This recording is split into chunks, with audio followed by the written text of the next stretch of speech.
महाभारत काल में लगभग 5,500 वर्ष पहले एक महान आत्मा का अवतरण हुआ, जिसे हम भीम पौत्र बार्बरिक के नाम से जानते हैं। महिसागर संगम स्थित गुप्त क्षेत्र में नव दुर्गाओं की सात्विक और निष्काम तपस्या कर बार्बरिक ने दिव्य बल और 3 तीर व धनुष प्राप्त किए। कुछ वर्ष उपरांत कुरुक्षेत्र में उपलब्ध नामक स्थान पर युद्ध के लिए कौरव और पांडवों की सेनाएं एकत्रित हुई। युद्ध का शंखनाद होने ही वाला था कि यह वृत्तांत बार्बरिक को ज्ञात हुआ और उन्होंने माता का आशीर्वाद ले युद्ध भूमि की तरफ प्रस्थान किया।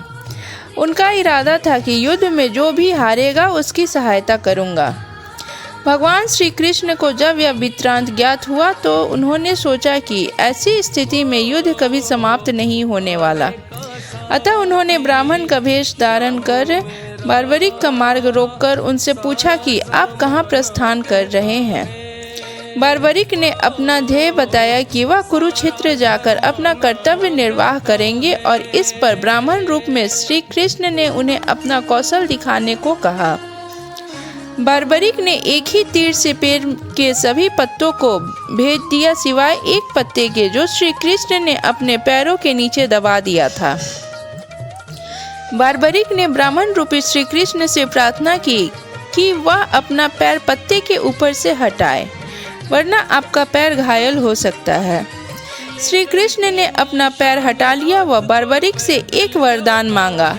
बार्बरिक ने कहा, हे यजमान, आप जो चाहे मांग सकते हैं, मैं वचन का पूर्ण पालन करूंगा।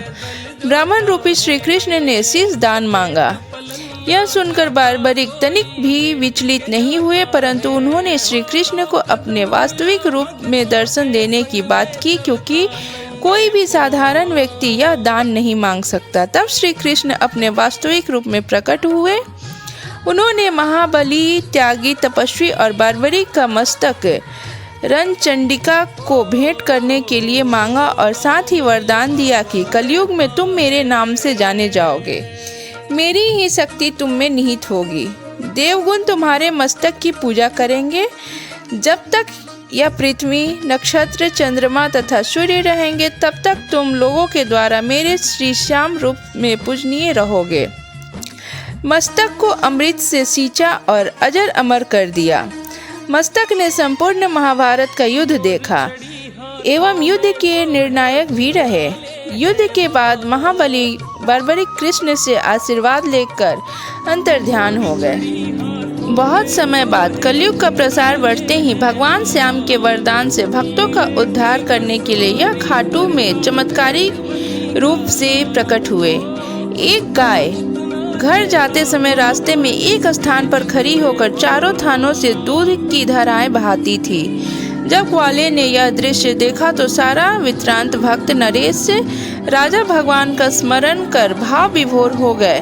स्वप्न में भगवान श्री श्याम देव ने प्रकट होकर कहा, मैं श्याम देव हूँ। जिस स्थान पर गाय के थन से दूध निकलता है वह मेरा शालिग्राम शिलारूप विग्रह है। खुदाई करके विधि विधान से प्रतिष्ठित करवा दो। मेरे इस शिला विग्रह को पूजने जो खाटू आएंगे उनका सब प्रकार से कल्याण होगा। खुदाई से प्राप्त शिला रूप विग्रह को विधिवत शास्त्रों के अनुसार प्रतिष्ठित कराया गया। चौहान राजपूतों में नर्वदार कंवर हुई है, जिन्होंने इस विग्रह को आतताइयों के विध्वंस से बचाने हेतु झोपड़े में रखा एवं सेवा पूजा की। औरंगजेब के शासनकाल में पुराने मंदिर का विध्वंस हो गया तथा उसके बाद जहां भगवान श्री श्याम देव विग्रह प्रतिष्ठित किया गया वह आज भी विद्यमान है, जहां देश के सभी कोनों से श्याम प्रेमी पूजा अर्चना एवं दर्शनार्थ आते हैं। अब नर्मदा कंवर के खानदान के ही चौहान राजपूत पुजारी हैं। जय श्री राम, जय श्री श्याम।